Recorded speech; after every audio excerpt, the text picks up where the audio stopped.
Hemos hablado en los últimos días acerca de la necesidad de nosotros entender nuestra labor como creyentes en Cristo Jesús. Ayer aceptamos un llamado a defender la causa de Dios, no solamente con grupos disidentes, sino con todo aquel que se quiera oponer al avance de la obra de Dios. Eso pudiera también incluir a personas que una vez eran nuestras. ¿Pueden ayudar con esto también? Parece que se volvió a prender.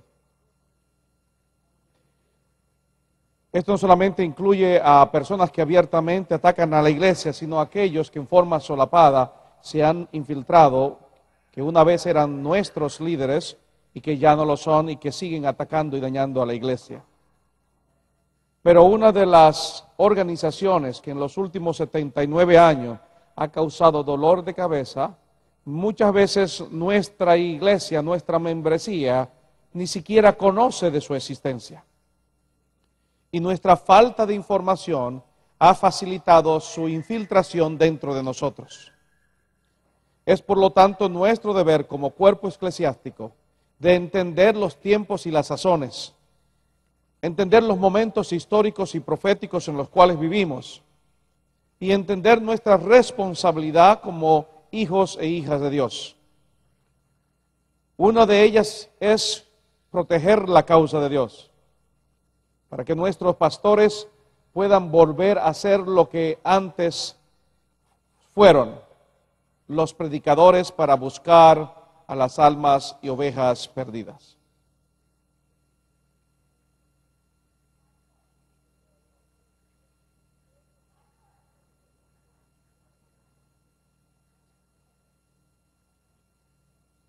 Parece que hay el problemita con el departamento técnico que necesitan luz. Yo no sabía que era tan transparente, pero bueno, ya me di cuenta.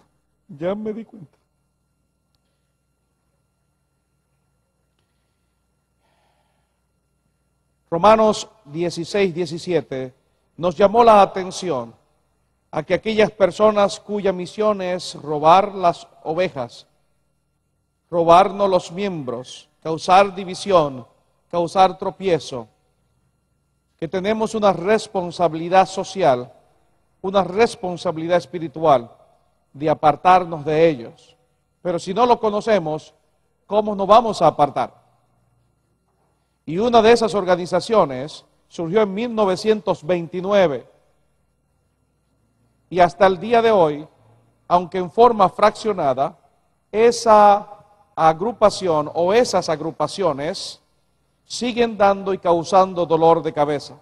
Ayer analizamos en forma de vuelo de pájaro las evidencias teológicas que marcan a este grupo como una de las abominaciones que en la historia del adventismo ha surgido, sino la peor. El mismo evangelista Mateo también hoy nos ayudará a entender que la historia puede ser nuestro mejor ayudador para comprender quién es y quién no es un individuo, persona u organización que proceda de Dios. Mateo 7:20 nos dice, así que por sus frutos los conoceréis. Y en términos de defensa de nuestra fe, Hechos 5:38-39 nos ayuda a entender el valor histórico que las organizaciones han tenido a través de la historia.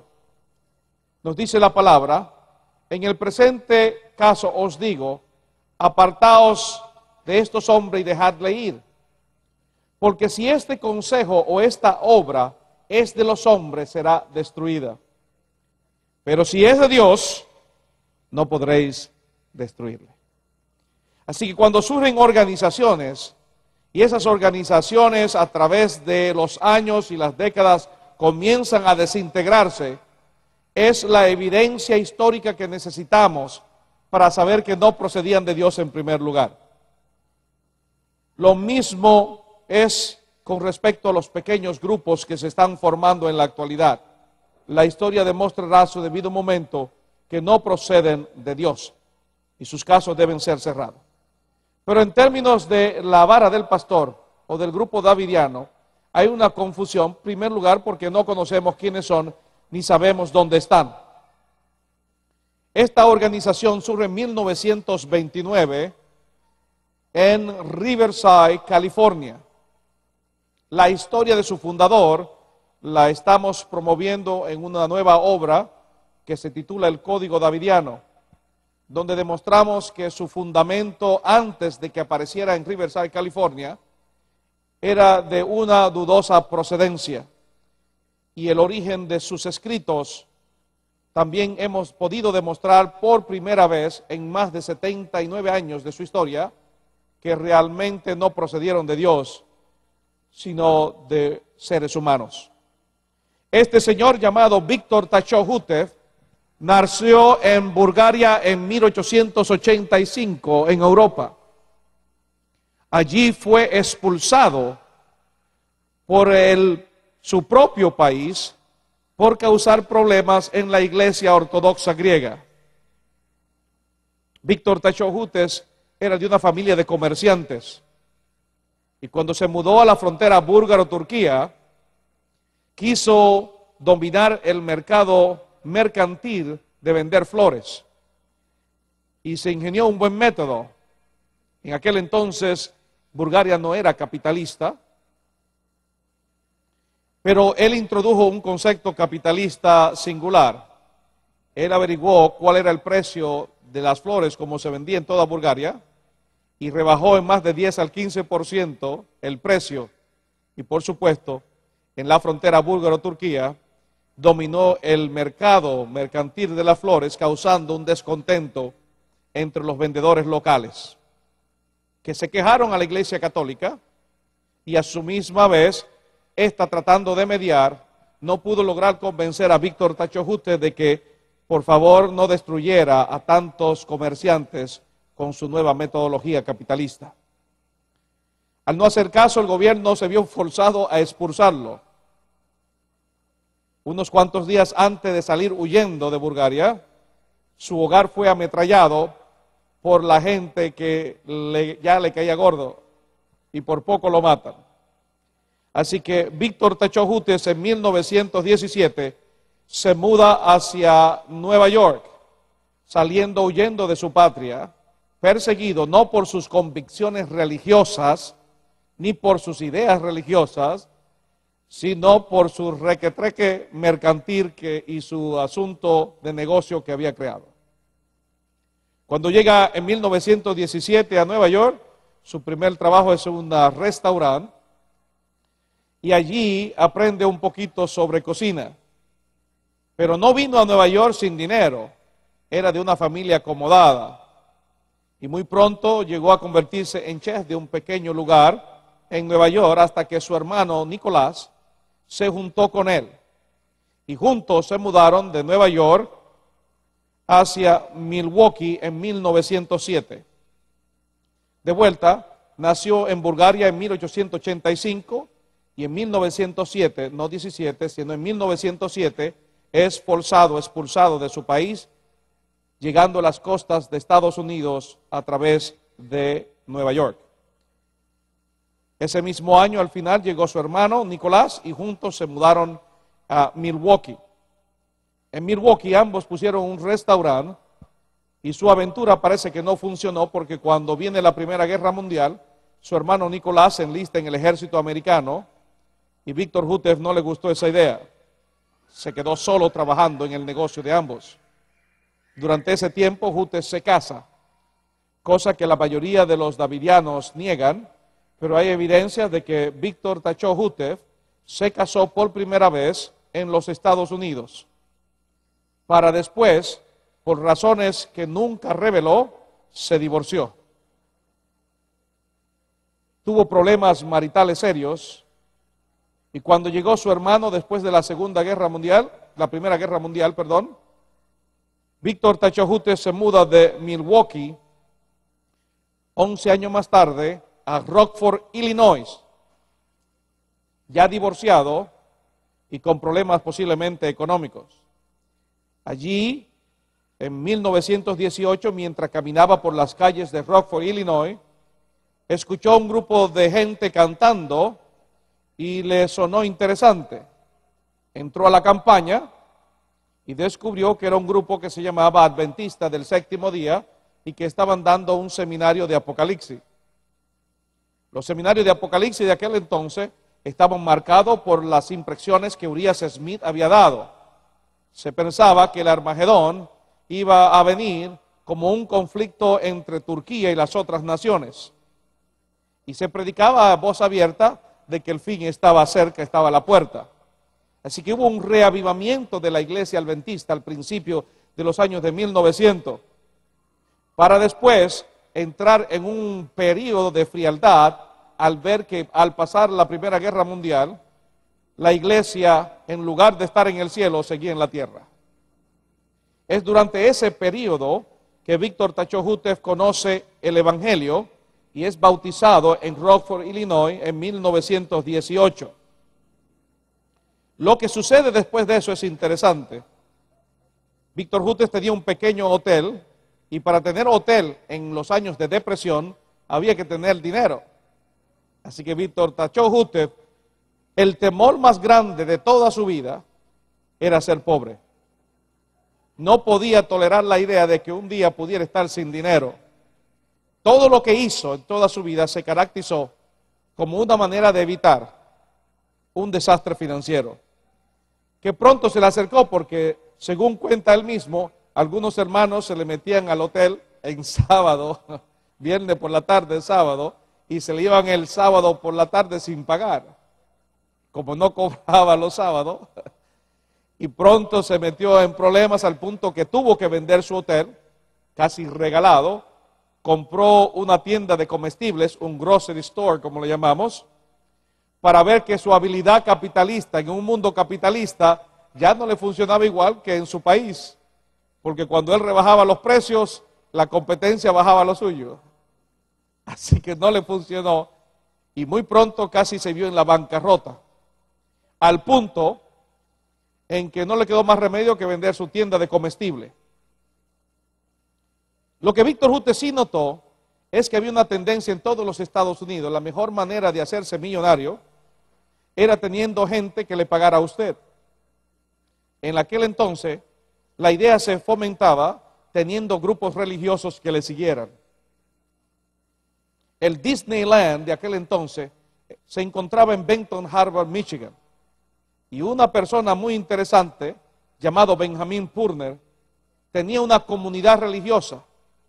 Y este señor logró millones de dólares en pocos años, usando la Biblia y usando la religión como una manera de tener seguidores que le daban a él todos sus diezmos y todas sus propiedades.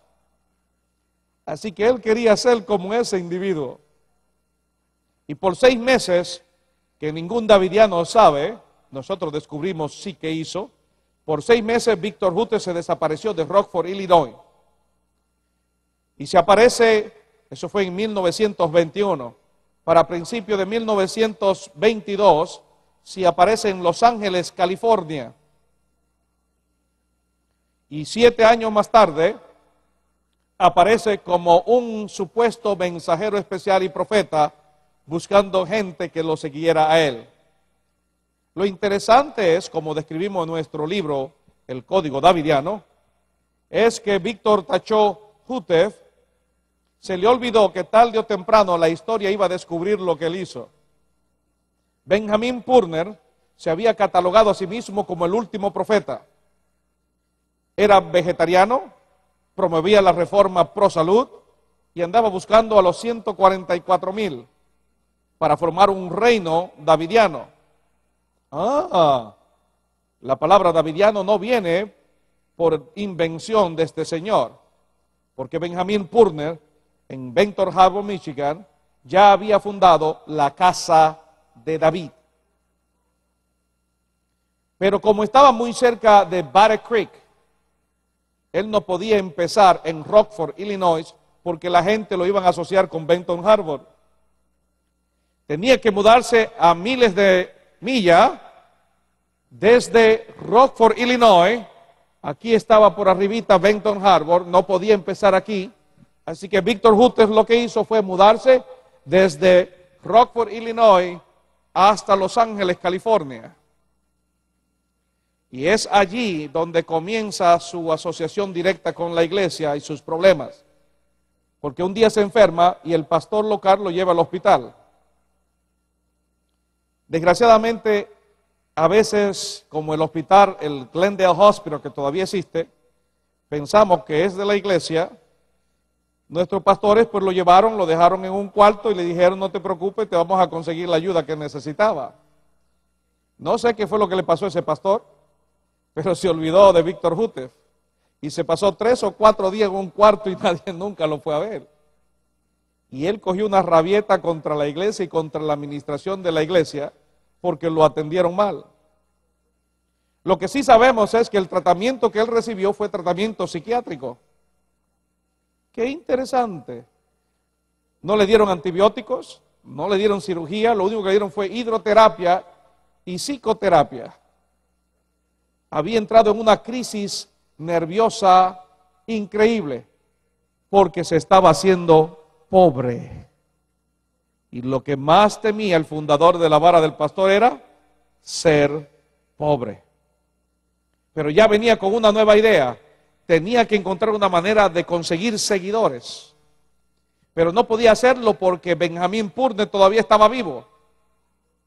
A Benjamín Purner le descubren que tenía un harén de mujeres en su casa en forma secreta.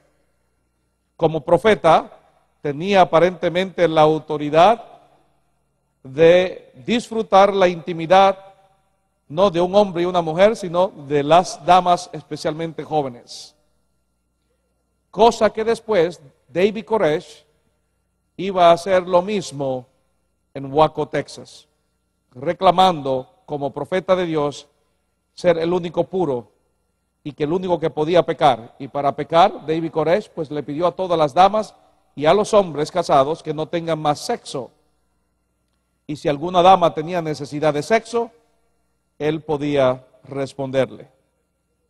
Esa era la mentalidad de David Koresh.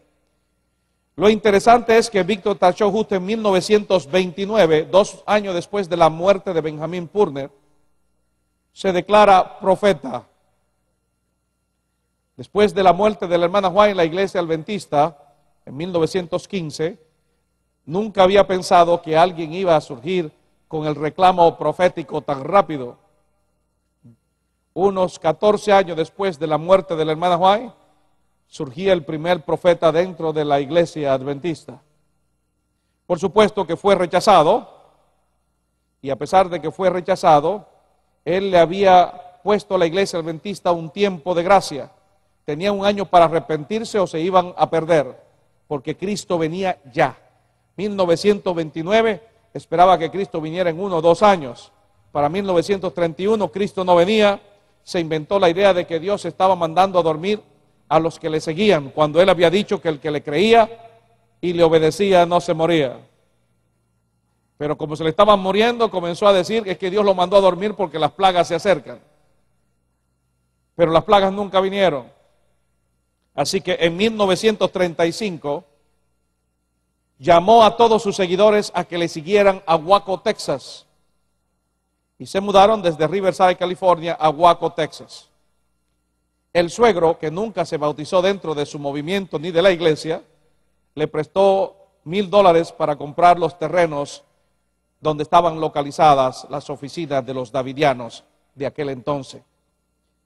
Un hombre que predicaba supuestamente el mensaje de Dios y se prohibía en su campamento fumar, nunca le prohibió a su suegro fumar, que todas las tardes se sentaba en una mecedora y se fumaba su buen cigarrito frente a todo el mundo. Hútez nunca se lo prohibió ni lo sacó del campamento, pero cualquier otro que lo hiciera, afuera iba.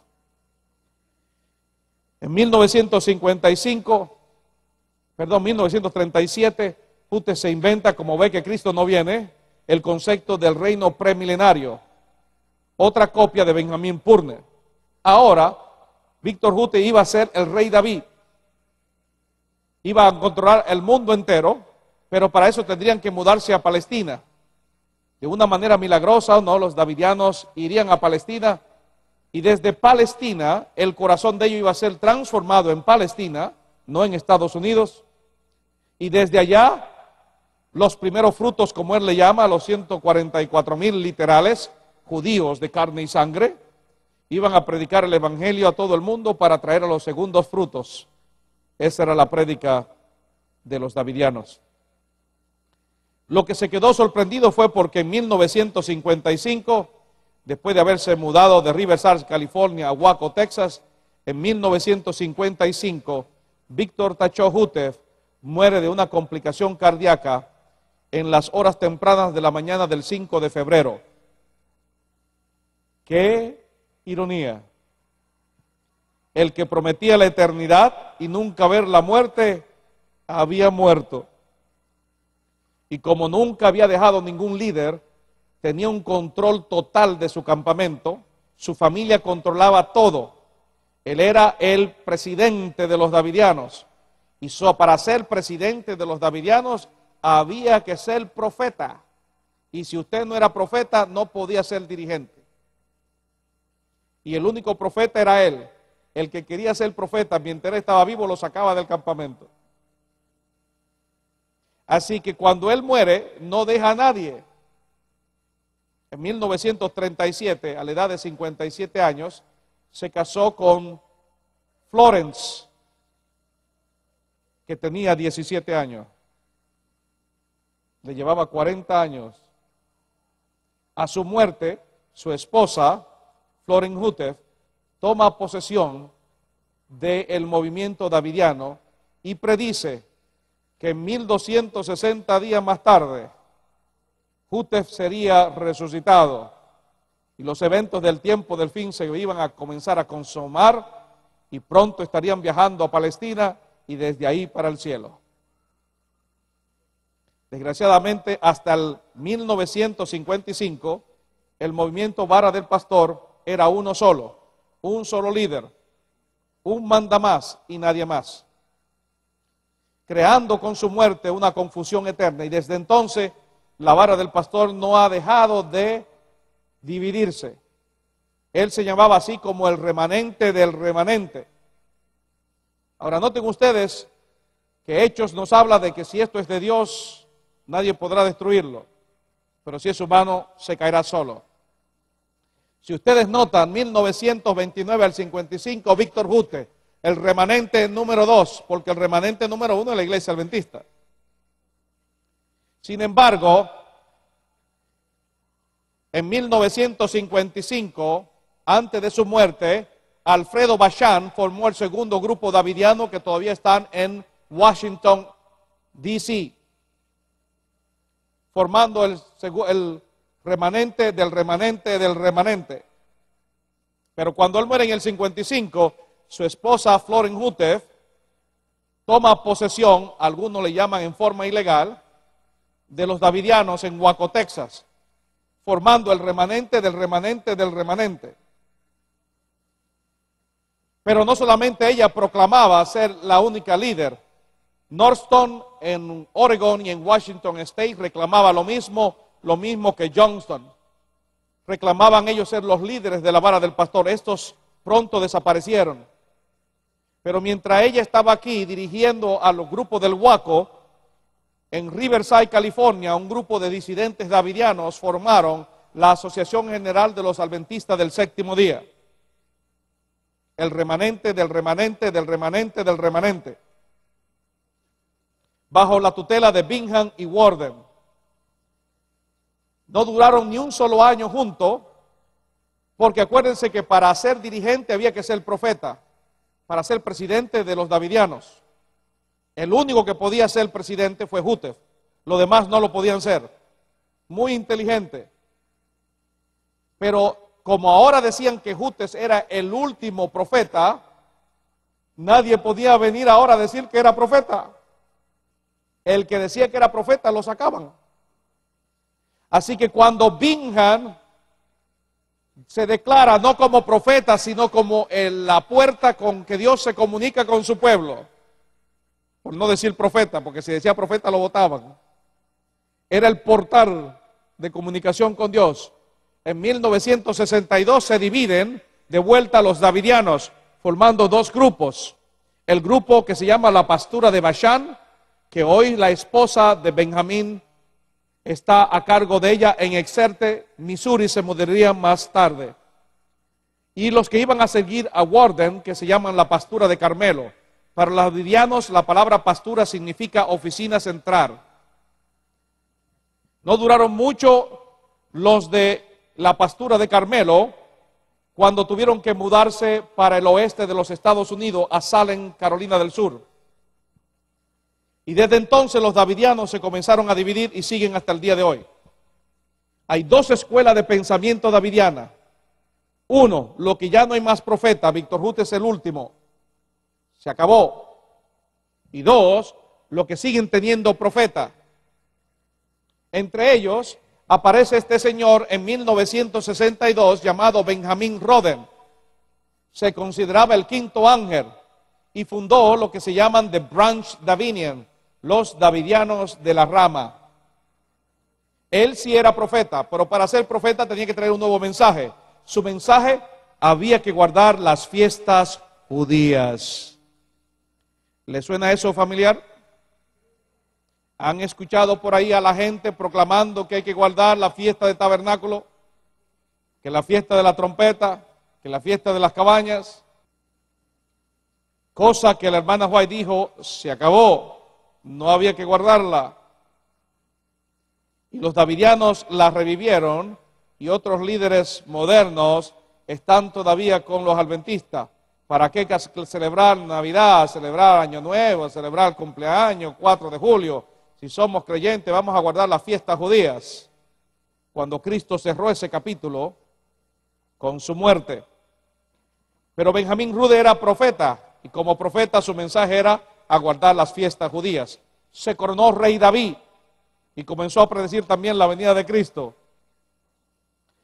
Más adelante, su esposa, cuando él muere en el 78, se corona como el sexto ángel de los Branch Davidian. Pero para ella demostrar que era profetisa, vino con un nuevo mensaje. Su nuevo mensaje: el Espíritu Santo es mujer. Si tenemos a Dios Padre, si tenemos a Dios Hijo, ¿quién nos hace falta? Dios la Madre. Así que para que ustedes comiencen a notar cómo la absurdidad de los conceptos humanos comienzan a brotarse. Así que Lois Roden se hace famosa en 1978 al predicar que el Espíritu Santo es la rama femenina de la Trinidad. Mientras tanto, los que no tenían profetas seguían dividiéndose. Y si ustedes notan, habían remanente de remanente, de remanente, de remanente, de remanente. Remanente, de remanente, de remanente, de remanente. Los davidianos de hoy son de varios orígenes. Los de Nueva York son los que siguen a Tony Hibbert, jamaiquino, adoctrinado por Don Adair de Carolina del Sur. Están ahora controlando la parte noreste de los Estados Unidos. En el sur está Don Adair en Carolina del Sur, controlando la parte sureste hasta Florida, porque ahora hay un grupo nuevo de davidianos en Plantation, Florida, con su nuevo líder que es diferente al de Carolina del Sur. Tony Hibbert, su grupo se iba a dividir y de ahí iba a salir un señor llamado Norman Archer, otro jamaiquino, que se mudaría a Waco, Texas. Y en Waco, Texas, hoy por hoy, él es el que tiene control de la facción más agresiva, más fanática y más violenta de todos los davidianos. Pero la historia de los que tenían profetas se complicaba, porque cuando muere Lois Roden, su hijo George Roden quería ser profeta, pero se encontró con un muchacho joven llamado Berman Howard, que muy pronto el mundo iba a conocerlo como David Koresh, que creía que iba a ser también profeta. Y supuestamente entre Lois Roden, el sexto ángel, y David Koresh, ella tenía 66 años, él tenía apenas 20 y algo, tuvieron relaciones íntimas y a los 66 años supuestamente ella salió embarazada. pero perdió el hijo. Y Vermont Howard, el futuro David Koresh, dijo, ahí está la evidencia de que Dios rechaza a ese profeta y me trae a mí como nuevo profeta. Y entre estos dos, David Koresh y George Roden, se crearon una serie de eventos increíbles. Uno de ellos, cuando David Koresh fue expulsado del campamento Monte Carmelo en Waco, Texas, sintió celos por Roden y quiso demostrar que este hombre estaba loco. Mientras estaban aquí en California, los dos se encontraron y George Roden le dice a David Koresh, si tú eres profeta, te desafío a un duelo profético. Habían sacado una muerta del campamento de su ataúd y la pusieron en la iglesia davidiana. El duelo era el que reviviera a esa mujer, era profeta. El plan de Roden era muy imaginario. Yo voy a poner primero a David Koresh que lo haga, y como no lo va a hacer, no tengo que hacer nada porque ya demostré que el hombre es malo y es falso. Pero se le olvidó que David Koresh, a pesar de que era un joven con sus problemas, era muy inteligente. Y se fue a las autoridades de Waco y allí le dijo, hay un loco que está en el Monte Carmelo que está sacando muertos. Cójanlo preso. La policía le dijo, bueno, tráiganos evidencia de lo que usted dice, porque es su palabra en contra de la de él. Así que una mañana, él y un grupo de sus hombres, armados hasta los dientes con AK-47 y pistolas, se infiltraron dentro del Monte Carmelo y cuando estaban llegando a la iglesia para tomar foto del ataúd que estaba abierto allí, se le apareció este señor de más de 6.5 pies de altura llamado George Roden, un hombre fornido, de descendencia judía, con una ametralladora en mano también. Y entre los profetas davidianos comenzó una balacera. Había un duelo profético y no por la fe, sino por las balas. La policía tuvo que intervenir y cogieron preso a David Koresh. Pero mientras se quedaba George Roden en el campamento, se dio cuenta que sus cuentas y sus finanzas estaban muy malas. Quiso pedir un permiso y una bendición del gobierno de Texas. Quería declararse como una organización sin fines de lucro. Para esos fines le envió una carta a la Suprema Corte de Justicia en Texas diciéndole que si no le aprobaban su estatus sin fines de lucro, él como profeta de Dios le iba a mandar sífilis, gonorrea y un montón de enfermedades sexuales a todos esos jueces. Así que la Corte Suprema de Justicia de Texas encontró en desacato a George Roden y lo metieron preso. Cuando Vermont Howard, David Koresh se entera, sale corriendo y toma posesión del campamento Monte Carmelo en 1989. La historia, el resto ustedes la conocen. 1990, David Koresh reclama que bajo mandato de Dios, ningún hombre es permitido tener sexo con su esposa. Iban a crear una raza pura y solamente el representante de Dios tenía autoridad para crearla. Lo interesante es que de todos los que estaban en el campamento, más casi de 100 personas, la mayoría de los hombres aceptó darle sus mujeres a él. Su primera esposa tenía 14 años, se casó con permiso del papá y de la mamá. Es cierto que Vermont Howard fue un violador de menores con el consentimiento de los padres que le dieran a sus hijos menores. Y después todas las esposas, exceptuando uno, ese uno era el lugarteniente de él, Mark Brault, que dijo, yo no te voy a dar a mi esposa. Y salió huyendo del campamento y denunció a Vermont Howard a la policía. En 1993, el gobierno federal trata de intervenir, es rechazado a balazo por los davidianos. Para unos cuantos días después, semanas después, David Koresh moriría junto con 88 personas quemado en los terrenos de Monte Carmelo en Waco, Texas.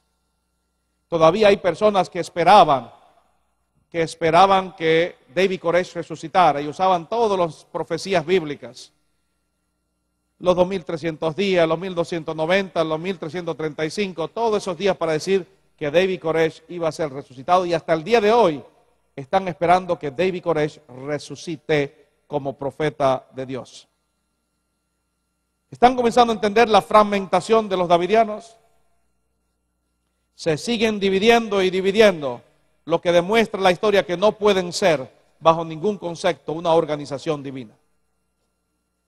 Nuestro segundo libro se enfoca en los reclamos proféticos que este señor búlgaro decía tener para tener un nuevo movimiento profético. Él le tituló Los 400 años de la vara del pastor y utilizó las evidencias bíblicas de Génesis 12:40 y Gálatas 3:17, donde Pablo nos dice en Gálatas: el pacto confirmado antes por Dios no lo abroga la ley, que vino 430 años después de invalidar la promesa. Usted vio en esos 430 años, lo que él llamaba los principios de su gobierno eclesiástico. También utilizaba la profecía de los 430 años de Ezequiel. Yo te he asignado un número de días equivalente a los años de pecado de ellos. Durante 340 días o años cargarás con el pecado de la casa de Israel. Y cumplido esto, te acostarás nuevamente sobre tu costado derecho y cargarás con el pecado de la casa de Judá durante 40 años. Te he fijado día por cada año. ¿Cuándo se cumplieron esos 430 años? ¿Alguna vez escucharon acerca de los 430 años? El de los 430 años de Abraham y los 430 años de Ezequiel. ¿No lo habían escuchado? Uy, me lo van a engañar. Mire lo que él dice en La vara del pastor, volumen 2, página 13. Por lo tanto, todas las verdades son reveladas originalmente por inspiración solamente. Cuando se cumple el tiempo divinamente señalado, entonces Dios llama siervos, en este caso a Jutes, al siervo de su elección. Así que él vio en los 430 años una señal de que iba a nacer el movimiento davidiano, como si fuera un rompecabezas. Vara del pastor, volumen 1, página 114, dice: la profecía del 4º capítulo de Ezequiel encuentra su cumplimiento en nuestros tiempos. ¿Cómo usted le dice que no?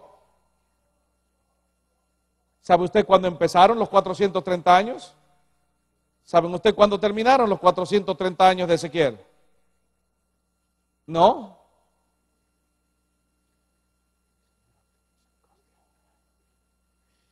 Vara del pastor, volumen 1, página 115. Este periodo de 430 años todavía no ha sido aplicado a ningún tiempo o pueblo en el pasado, y por lo tanto nunca ha sido explicado, decía este señor.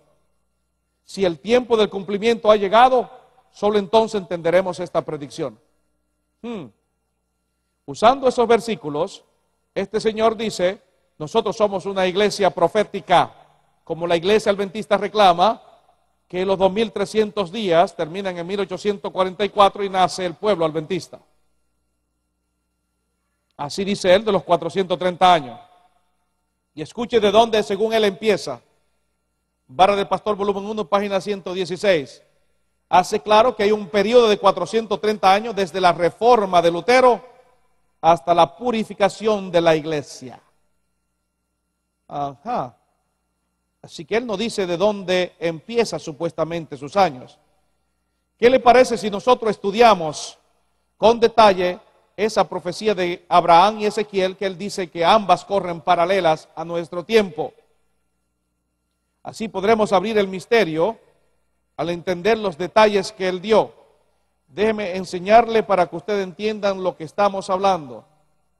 Si logramos demostrar que la profecía de los 430 años, de las cuales él habló, es mentira, los davidianos no tendrán razón de existir proféticamente. El período comienza con Martín Lutero, según él, y terminaría desde 1500 más 430, ¿cuántos años le da? 1930.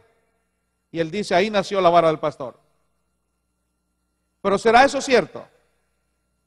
¿Será eso cierto que ese movimiento que él llama aquí empieza y comienza a contar hasta que llega hasta la purificación de la iglesia adventista al rechazarla en 1930 y comenzar el movimiento davidiano? Ustedes y yo ya estamos perdidos. Inclusive el grupo de Waco, Texas dice que ya se acabó la gracia para los adultos, que apenas queda gracia para los niños. ¿Quieren saber o no quieren saber? ¿Por qué no le ayudamos a demostrar con sus propias palabras que el hombre está más confundido que una cucaracha en medio de un gallinero?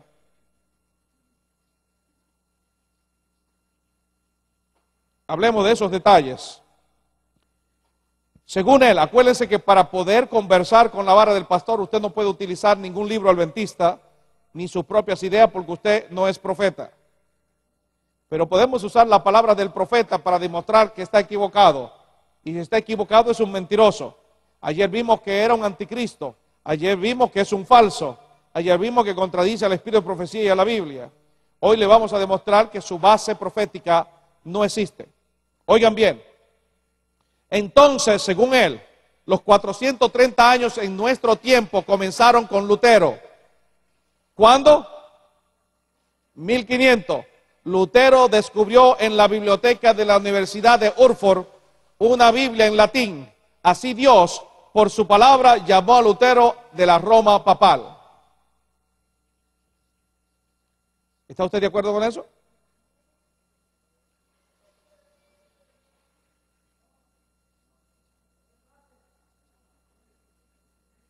Si no sabemos ni siquiera de la historia, nos van a engañar. Lutero no descubrió la Biblia en 1500. Lutero descubrió la Biblia en 1503. Así que si usted añade 430 años a 1503, va a llegar a 1933. Los cálculos de Hutef no van a dar. ¿Están comenzando a entender? Lutero no empezó, ni quería ser sacerdote en 1500. Es en 1503, 3 años más tarde, pero a usted no le iba a calcular. Pero si usted no sabe de historia, lo engaña. Así que punto número 1, su punto de partida es erróneo. Punto número 2, de acuerdo con esto, para el año 530, algo debe haber producido. ¿Qué ocurrió en 1530? Él dice la confesión de Habsburgo. Y escuchen bien, la confesión de Habsburgo, un documento recopilado por Lutero, que fue presentado por los protestantes en la dieta de Habsburgo. ¿Será eso cierto?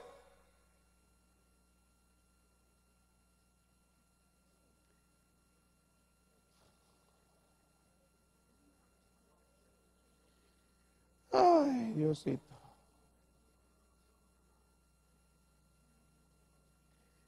En 1530 no fue Lutero, sino Philip Melanchthon, su amigo y profesor del Nuevo Testamento de la Universidad de Wittenberg, que presentó la confesión de Habsburgo.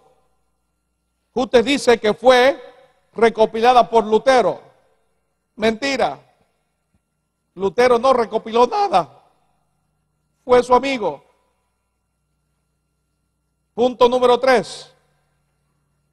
Hablando de los 430 años de Abraham.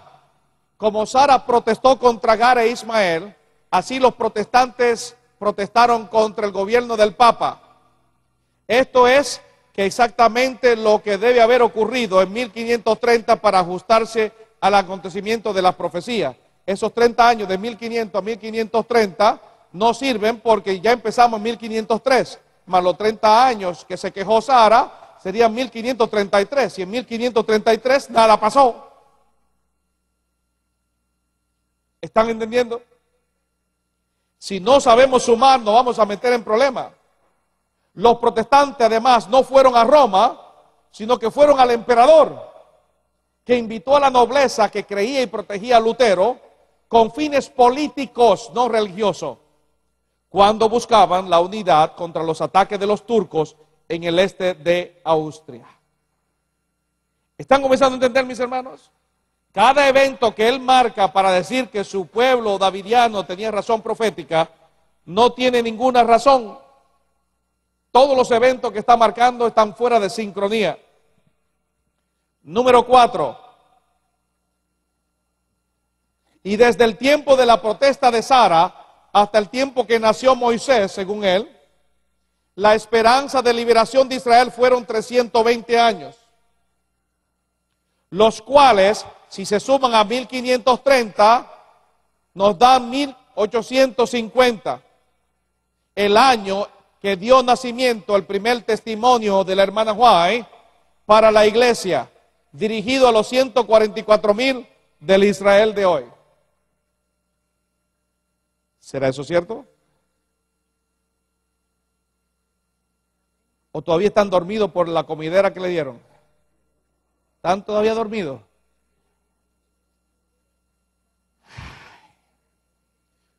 ¿No saben cuándo los libros de la hermana White fueron escritos? Eso es nuestro, eso ni siquiera es historia antigua. Eso es historia adventista. ¿No conoce la historia de su iglesia tampoco? Así que él pudo haber dicho eso, ¿y qué usted le dice? Ajá. ¿Cuántos están de acuerdo con eso? ¿Cuántos no están de acuerdo con eso? ¿Por qué usted no está de acuerdo? Que ni pregunten, ¿no?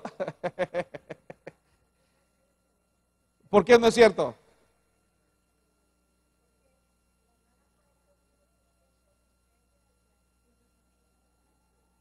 Es 1800 y feria también. Están en la misma feria.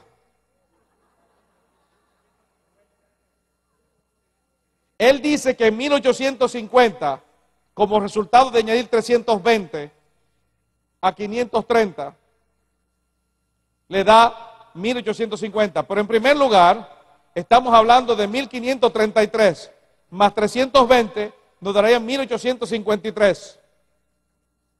La pregunta es, ¿cuándo fue escrito el primer testimonio? El testimonio para la iglesia, volumen 1, ¿fue dirigido a los 144,000? No, mentira. Además, el primer testimonio para la iglesia fue escrito en 1855.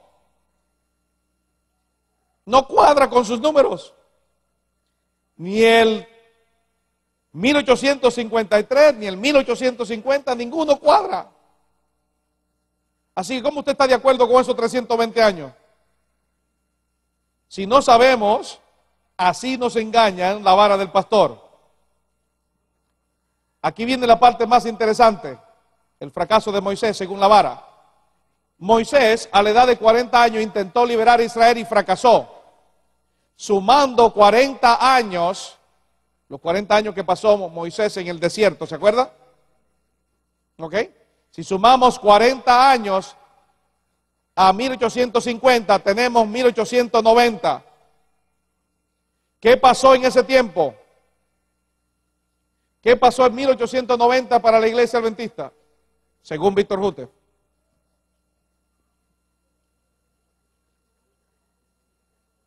En 1888 fue Minneapolis, el asunto de justificación por la fe, muy bien. Pero está hablando de 1890. ¿Acuerdan la cita que hablamos ayer? Que no existe. En 1892 la hermana White dice que 2 años antes, si la iglesia hubiese aceptado la justificación por la fe, ya estuviera en el cielo. Como Moisés, si hubiese aceptado hacer las cosas que Dios le hubiese liberado a su pueblo a tiempo. Se pasó 40 años en el desierto huyéndole al faraón. ¿Están comenzando a entender? ¿O están más confusos todavía que los de la vara? En primer lugar, acuérdense que en 1892 la hermana White no dijo ese disparate que él dice. Así que en 1890 nada ocurrió. Nada de importancia eclesiástica ocurrió. Y la iglesia jamás rechazó la justificación por la fe. Eso es otro de los movimientos disidentes de la iglesia.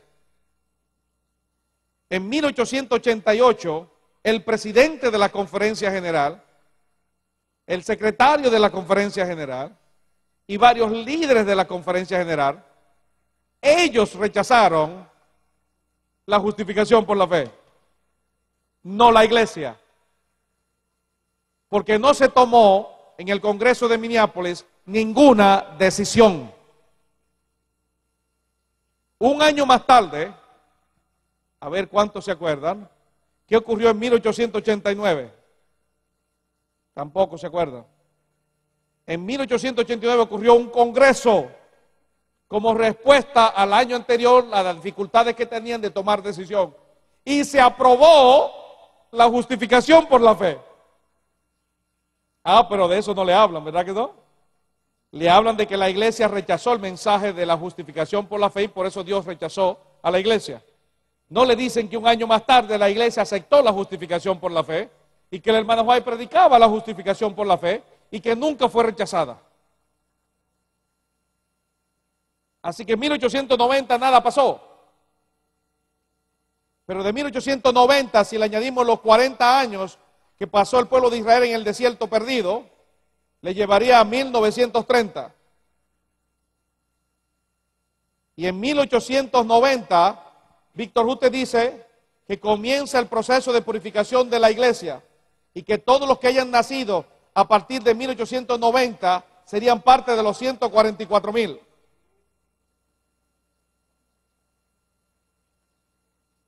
Así que hoy, según la vara del pastor, los miembros de los 144,000 tendrían más de 100 años. Si un niño nació de un año en 1890, para 1990 tendría 100 años. Tendríamos una colección de viejitos llamados 144,000. Con muletas. Porque tiene que ser literal. ¿Eso es lo que iban a predicar el evangelio? ¿Eso es lo que van a terminar la obra? Los 430 años demuestran que no hay base bíblica ni del espíritu de profecía. Su matemática estuvo completamente equivocada. La vara del pastor no tiene evidencia bíblica de que en 1590 en realidad nada pasó, porque fue en 1593 que Martín Lutero. Y en 1850, aquí no se escribió el primer testimonio, sino 1855. Y si a 1855 le agrega 40 años, llega a 1895. Y no se escribió nada, ni pasó nada en la iglesia tampoco. Y si le agrega 40 años más a eso, llegaría a 1335. Tampoco sucedió nada dentro de la iglesia. ¿Están comenzando a entender? Pero si usted no conoce de la historia y no conoce nada, se va a meter en problemas serios. La vara del pastor es un grupo sin base científica, un grupo que plagió a otra persona. Un grupo que está fragmentado y controlando ahora todos los Estados Unidos, especialmente California, entre Wanda Bloom, que controla esta parte, pero estos que son los davidianos de Waco, se han infiltrado en Arizona, en Nuevo México, Texas, Oklahoma, parte de los otros estados de esta área, y ahora están dominando el sur de California, llegando cerca de San José, donde está Wanda Bloom, la otra davidiana. Hablamos ayer de las abominaciones de la vara del pastor, y en realidad debiera ser este el señor fundador de la vara, Benjamin Purner, y no Víctor Hutte. Ambos están muertos.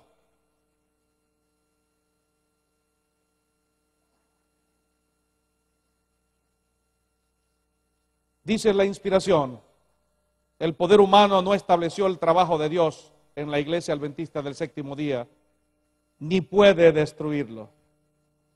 Así que no importa cuántos grupos se levanten en contra de la iglesia, no importa cuántos dirigentes o exdirigentes nuestros se levanten en contra de la iglesia permanecerá sólida, porque la iglesia está bajo el cuidado y la protección constante de los santos ángeles de Dios. Somos un pueblo espiritual, dirigido por Dios, protegido por Dios, pero como pueblo tenemos que prepararnos para proteger las almas que están en problema. Recordemos las palabras de profetas y reyes, la respuesta que la fe dará hoy al ataque de los disidentes, al ataque de los expastores, al ataque de los que hoy quieren destruir nuestra organización, será la misma que le dio Dios a Nehemías.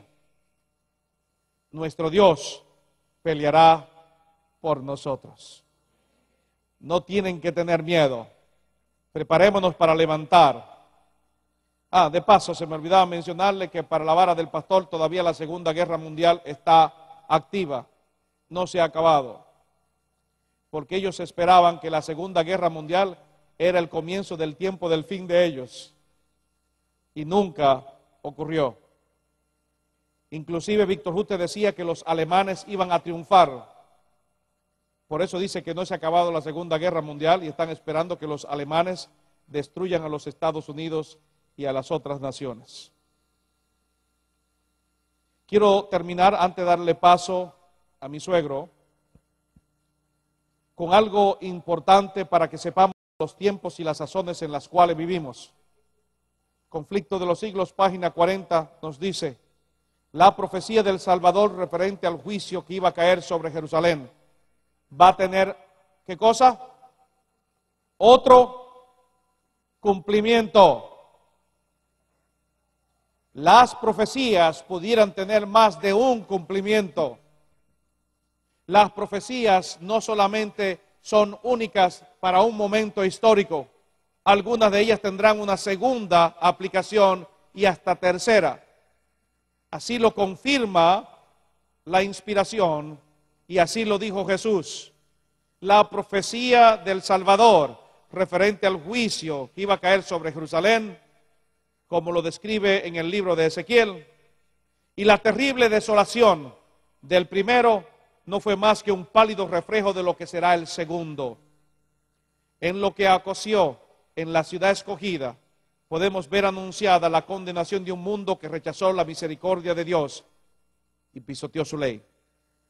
Entonces el mundo verá, como nunca lo vio, los resultados del gobierno de Satanás. Y desgraciadamente no hemos visto, no hemos palpado, no hemos estudiado las implicaciones que el gobierno de Satanás tendrá cuando se establezca aquí en la tierra.